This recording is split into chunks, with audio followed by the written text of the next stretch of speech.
First contact's price. The quantum sensors aboard the International Deep Space Station Artemis had never registered anything like it before.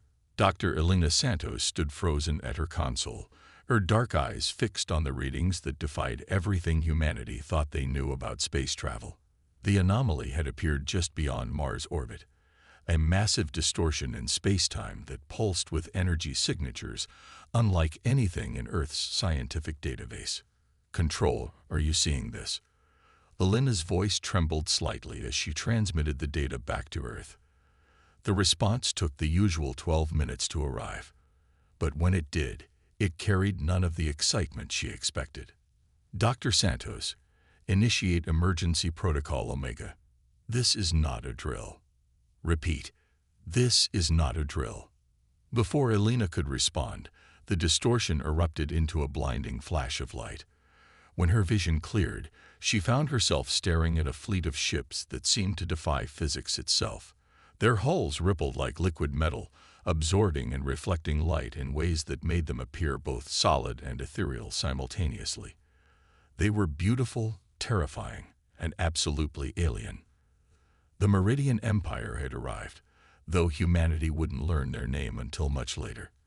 Their first message was simple and direct. "Your species has been designated as Resource Category 3. Prepare for processing." No one on Earth understood what that meant until the harvesting began. The Meridians didn't view less advanced civilizations as equals, or even as living beings worthy of consideration. To them, any species that hadn't achieved full quantum manipulation capabilities was simply a resource to be utilized. The outer colonies fell first. New Mars, humanity's proudest achievement with its sprawling dome cities and terraforming stations, was reduced to rubble in less than 6 hours. The mining operations on Europa and Titan were next, their destruction serving as a brutal demonstration of Meridian efficiency. Admiral James Chen watched the footage from Earth's strategic command bunker, his weathered face illuminated by the harsh light of multiple holographic displays, showing the systematic dismantling of humanity's space infrastructure. 20 years of military service hadn't prepared him for this. No one was prepared for this.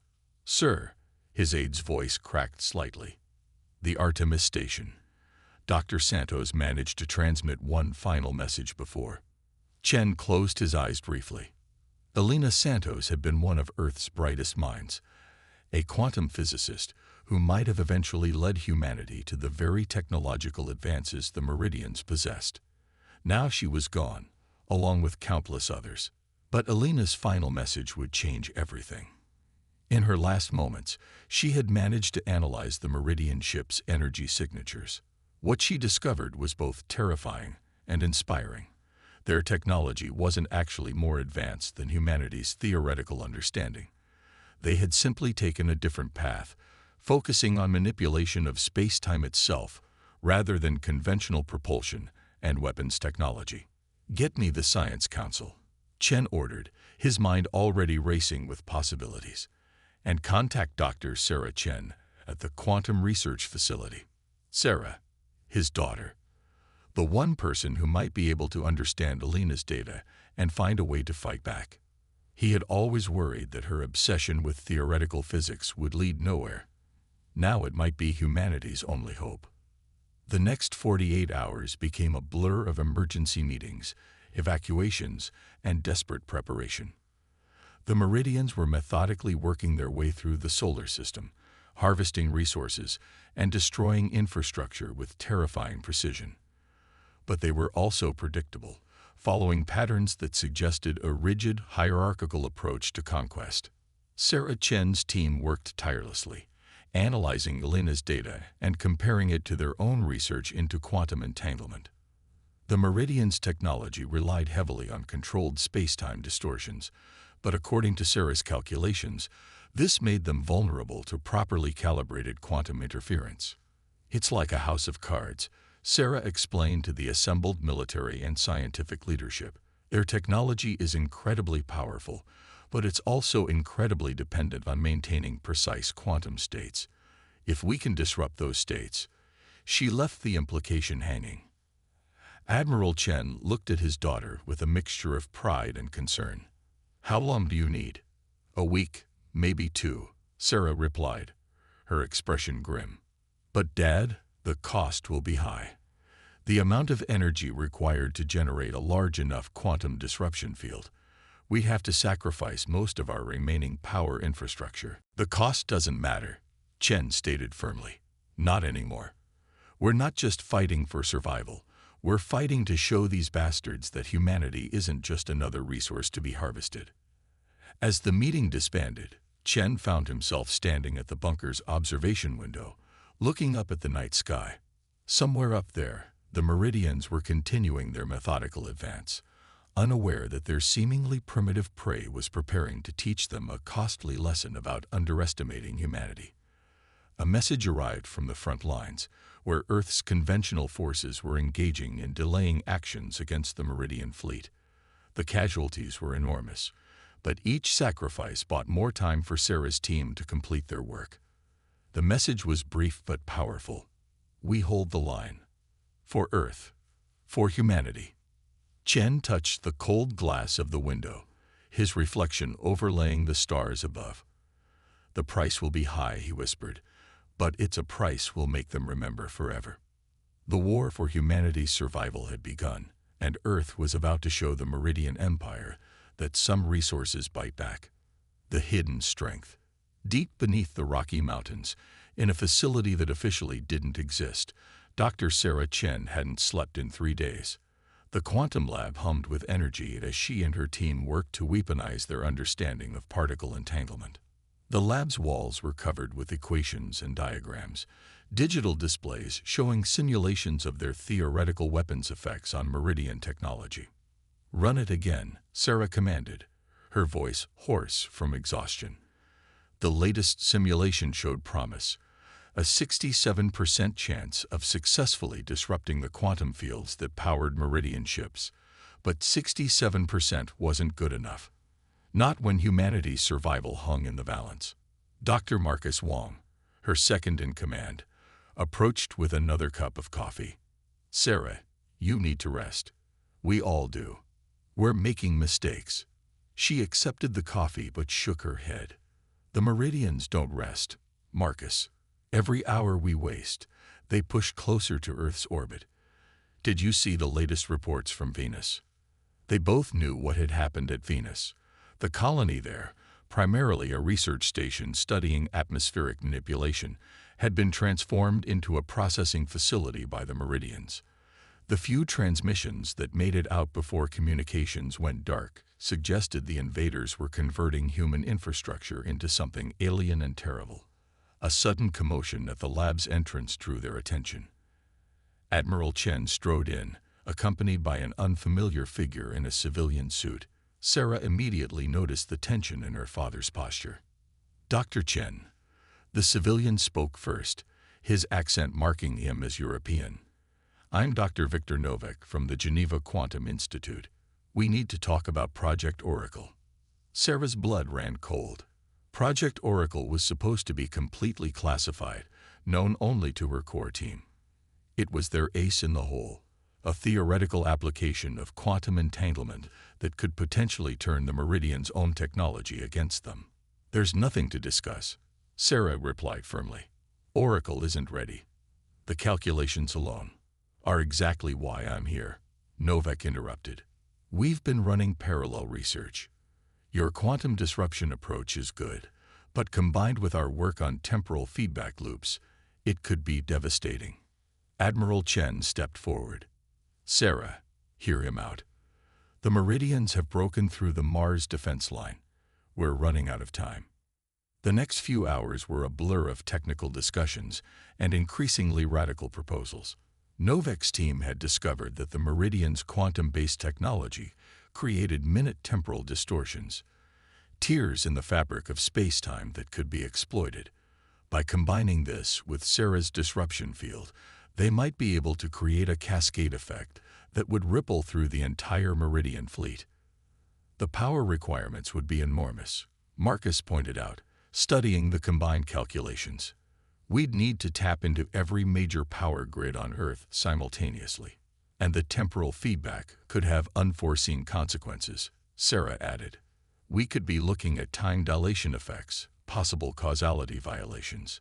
We're already facing extinction. Admiral Chen cut in. I think we can accept some temporal uncertainty. Sarah looked at her father, seeing not just the military commander but the man who had raised her to question everything, to never accept limitations. He was right. They had to take the risk. There's something else, Novak said quietly. The quantum entanglement field. It would need a focal point, a human consciousness to direct it, to ensure it targets the meridians, and not our own technology. The room fell silent as the implication sank in. Whoever served as the focal point would have their consciousness scattered across quantum space, essentially sacrificing themselves to guide the weapon. I'll do it, Sarah stated before anyone could speak. It's my research, my responsibility. Like hell you will, Admiral Chen growled. We need you to manage the technical implementation. I'll. No, Marcus's voice was firm. It has to be me. I've been working with quantum entanglement longer than anyone here. I understand the patterns, the flow. I can guide it. Sarah wanted to argue, but the look in Marcus's eyes stopped her. He had already made his decision, and they all knew he was right. His experience made him the ideal candidate, even if the thought of losing him tore at her heart. The next 12 hours were a frenzy of preparation. While Sarah's team integrated Novak's temporal feedback calculations into their disruption field design, Marcus underwent a series of experimental procedures to prepare his consciousness for quantum integration. Global power grids were reconfigured, every available watt of energy directed toward their last-ditch effort to survive. Military forces around the world prepared for what might be their final stand, positioning themselves to protect the key power facilities that would fuel the quantum weapon. In a quiet moment between preparations, Sarah found Marcus in the observation room, staring at the mountain view through reinforced windows. It should be me, she said softly. Marcus turned, smiling slightly. You know better than that. Earth needs your brain intact, not scattered across quantum space. Besides, I always wanted to be part of something bigger than myself. Marcus. Just promise me one thing, he continued. Make sure they remember. Not just the meridians, but our own people. Make sure they remember the price we paid to survive. Sarah nodded, unable to speak past the lump in her throat. As she turned to leave, Marcus called after her. And Sarah, it's been an honor.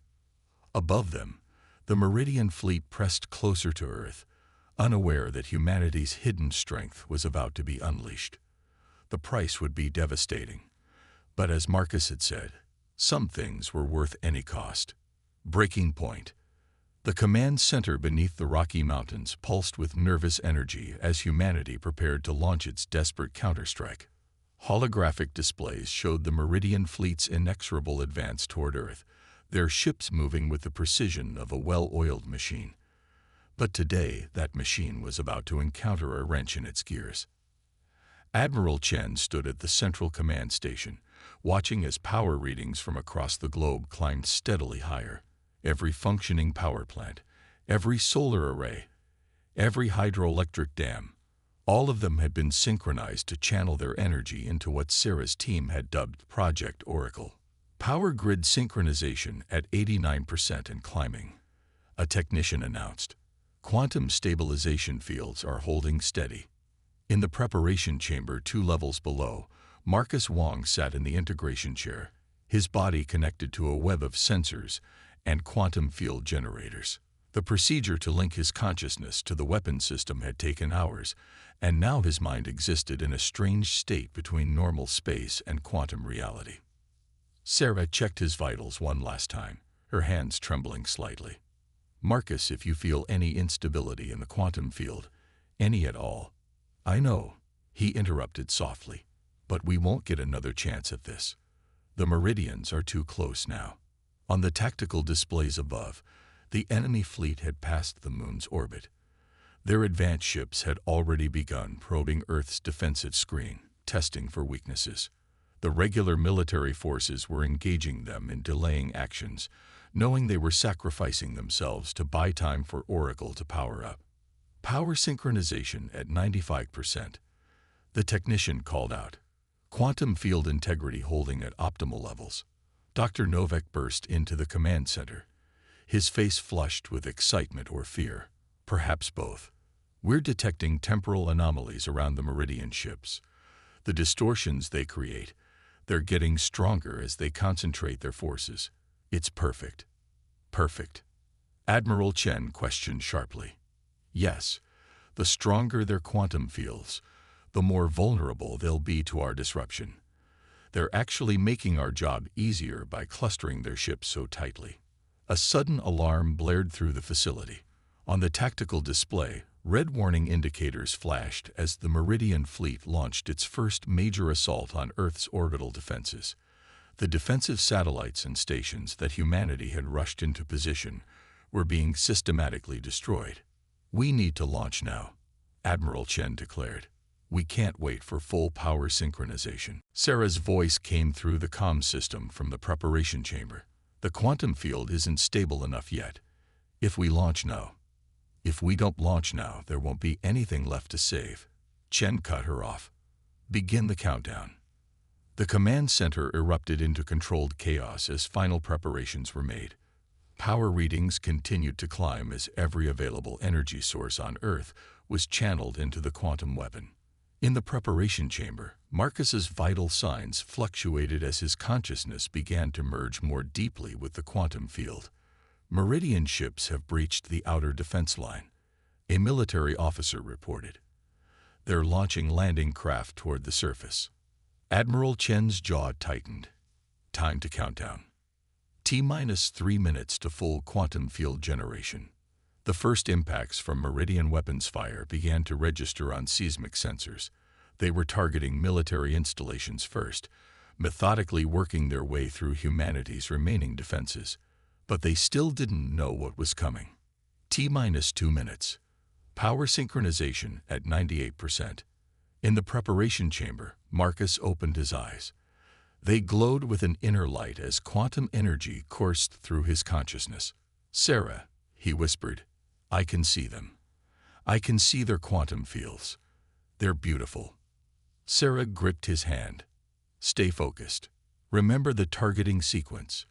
You have to guide the disruption to their command ships first. T-minus 1 minute. Quantum field stability at maximum sustainable levels. Admiral Chen opened a global communication channel. All remaining forces, prepare for quantum pulse deployment. Maintain engagement with enemy forces until the last possible moment. The facility began to vibrate as the massive energies being channeled through it reached critical levels. Around the world, power grids strained under the unprecedented load. In some places, transformers exploded and power lines melted, but still the energy flowed. T-minus 30 seconds.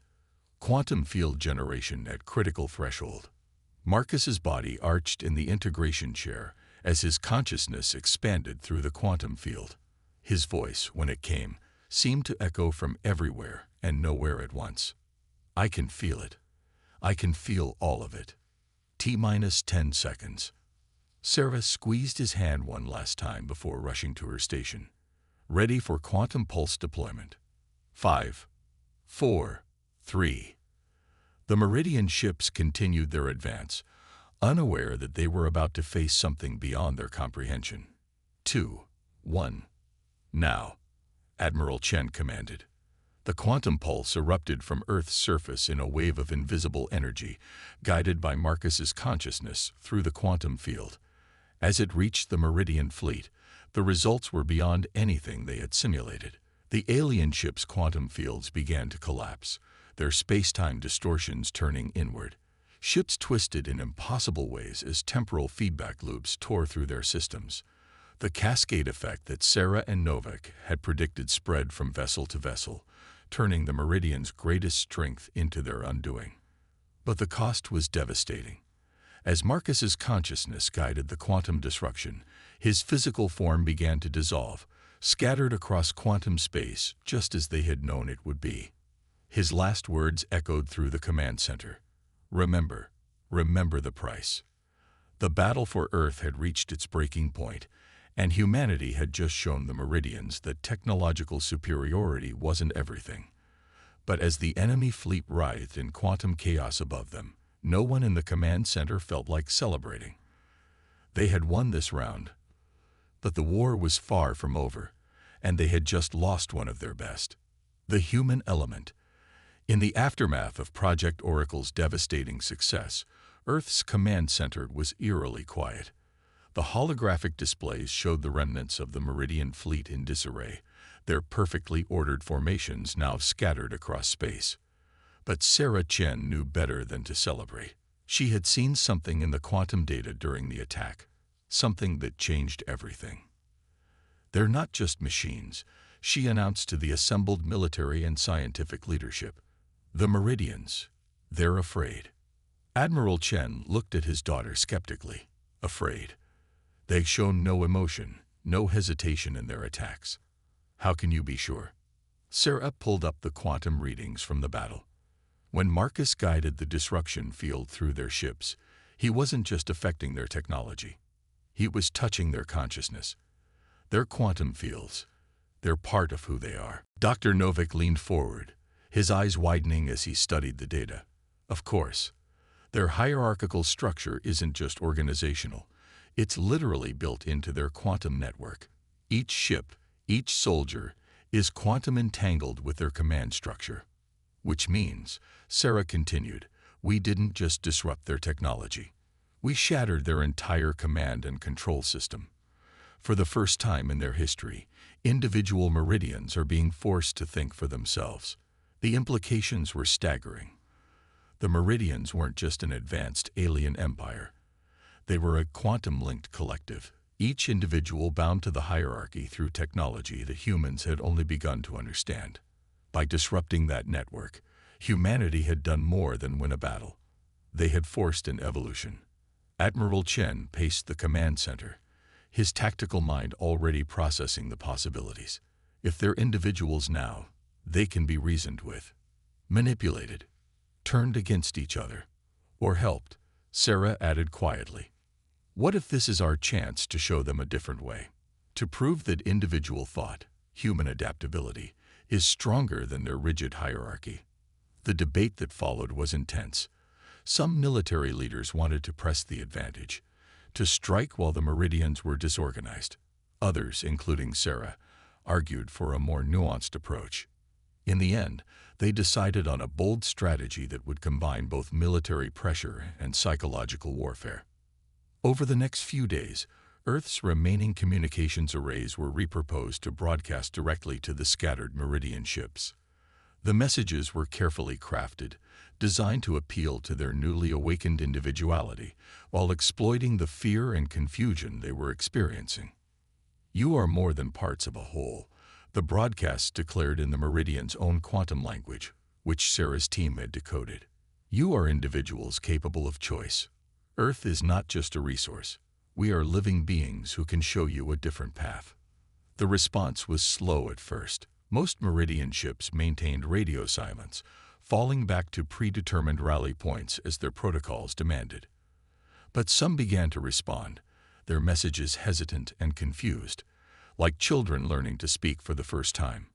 One Meridian commander, whose ship had suffered severe damage during the quantum attack, made the first real contact.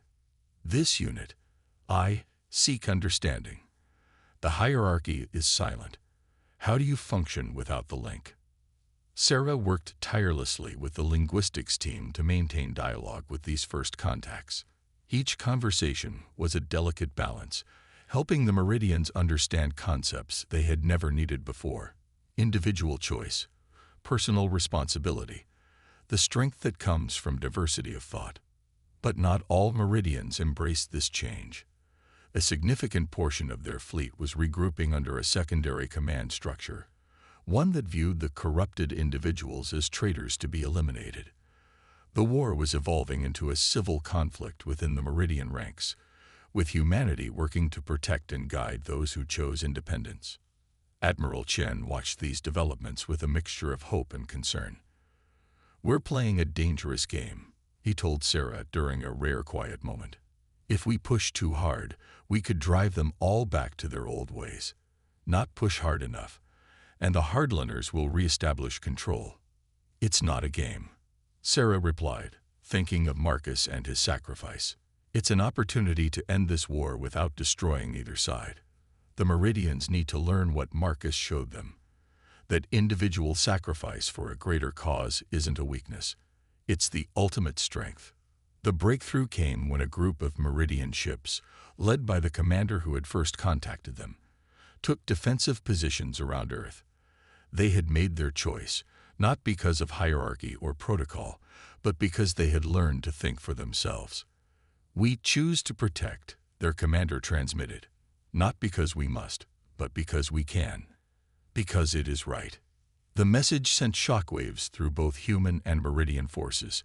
It was proof that change was possible, that even the most rigid systems could adapt when exposed to human unpredictability and determination. As Earth's forces worked to integrate their new allies into their defense strategies, Sarah spent countless hours in the quantum lab, studying the data from their interactions. The Meridians' quantum technology, once understood, could revolutionize human science. But more importantly, their society's transformation could teach humanity valuable lessons about their own potential for change. "The human element," she wrote in her journal, "isn't just about our ability to fight or survive. It's about our ability to adapt, to help others adapt, and to find strength in our differences. That's something no quantum network can replicate." The war was entering a new phase, one that would test not just humanity's military might, but their capacity for diplomacy, understanding, and growth. The price they had paid in lives and sacrifice had bought them this chance, and they were determined not to waste it. Victory's cost. The final battle for Earth's future unfolded not in space, but in the quantum realm. 6 months after Project Oracle had shattered the Meridian hierarchy, the two factions of the alien fleet faced each other above Earth's atmosphere. On one side, the traditionalists who sought to rebuild their rigid structure. On the other, those who had embraced individual thought, supported by Earth's remaining defenses. In the underground command center, Sarah Chen stood before a new quantum interface, her father's presence steady beside her. The holographic displays showed both fleets, but more importantly, they showed the quantum links between ships, some strong and rigid in the traditional fleet, others loose and adaptable among their allies. "They're coming," Admiral Chen announced as the traditional Meridian fleet began its advance. "All forces, prepare for engagement." But this battle would be different. In the months since the first quantum disruption, Sarah and her team had made breakthrough after breakthrough in understanding Meridian technology. They had learned to see quantum connections not just as weapons or tools, but as bridges between consciousness. "Initialize the quantum bridge," Sarah commanded. The new device, built from a fusion of human and Meridian technology, hummed to life. Unlike Project Oracle, which had shattered quantum connections, this one would create them. "Are you sure about this?" Admiral Chen asked quietly. "Once we establish the bridge, there's no going back. The changes will be permanent, for them and for us." Sarah thought of Marcus, of his sacrifice, and of everything they had learned since. "We're sure. Humanity is ready for this step." The quantum bridge activated, creating a network that connected human and Meridian consciousness in ways never before possible.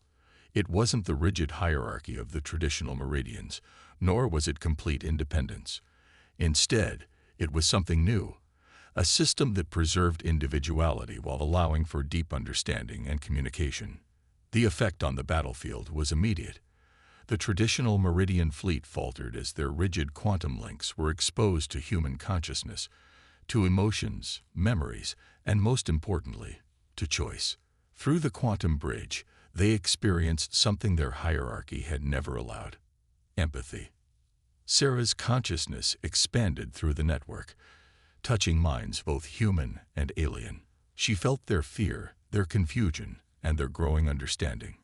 "Show them," she broadcasted to all connected minds. "Show them who we are."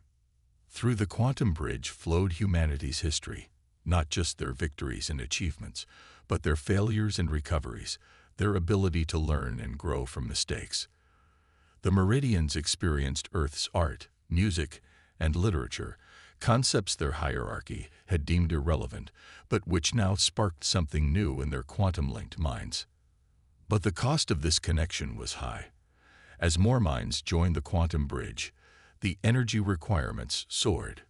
Power grids across Earth strained under the load, and the human consciousness connected to the network faced the risk of being overwhelmed by the sheer volume of shared experience.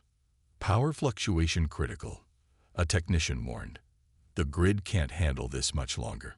Yet just as it seemed the system would collapse, something unexpected happened. The Meridian ships, both allied and traditional, began channeling their own quantum energy into the bridge. They had understood, finally, that preservation of the network, of this new way of connecting, was worth any cost. The battle above Earth transformed from a military engagement into something else entirely. Ships from both sides powered down their weapons as their crews experienced the full impact of shared consciousness. The rigid hierarchy that had defined Meridian society for millennia dissolved not through force, but through understanding. In the aftermath, as the quantum bridge stabilized at a sustainable level, the true magnitude of what had occurred became clear. Humanity had not just survived an alien invasion. They had fundamentally changed their invaders while being changed themselves. The quantum connection, though less intense than during the battle, remained, creating a permanent link between the two species. Sarah found her father staring at the holographic display, watching as Meridian ships began landing peacefully on Earth. "Was it worth it?" he asked.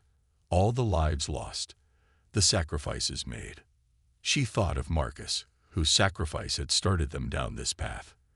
"They'll remember," she said softly. "Both humans and Meridians will remember the price we paid to reach this point.